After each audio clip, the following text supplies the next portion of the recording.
হরি ওম, হরি ওম, হরি ওম। অখণ্ড স্তম্ভস্বরূপা শ্রী শ্রী সাধনা মায়ের শ্রীচরণে আমার গভীর শ্রদ্ধাঞ্জলি স্বরূপ একটি স্বরচিত কবিতা পাঠ করছি। আশ্রম মাতা শ্রী শ্রী সাধনা মা। সাধনা মা, তুমি অখণ্ড সংঘের বিশাল স্তম্ভ স্বরূপা। সাধনা মা, তুমি অখণ্ড আদর্শের এক গগনচুম্বী ধ্বজা। সাধনা মা, তোমার আদর্শের পথ প্রদর্শক শ্রী শ্রী বাবামণি। সাধনা মা, তুমি আশ্রম মাতা, যিনি আমাদের নমস্য দিদিমণি। সাধনা মা, তুমি বাবামণির বিশাল কর্মকাণ্ডের একনিষ্ঠ সহায়িকা।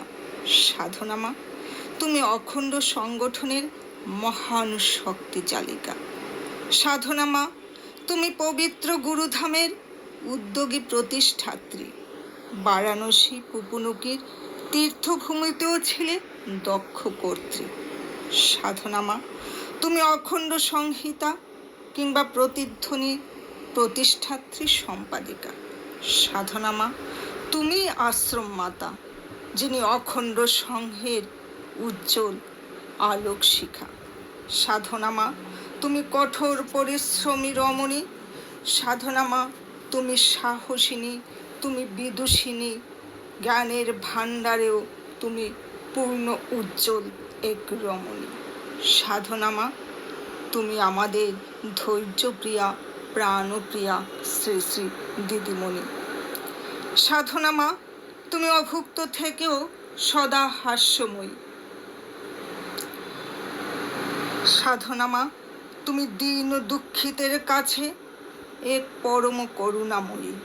সাধনা মা, তুমি নিজেকে সঁপেছ শ্রী শ্রী বাবামণির শ্রীপাদপদ্মে। মোরাও যেন এভাবেই চলতে পারি তোমারই আশীর্বাদে।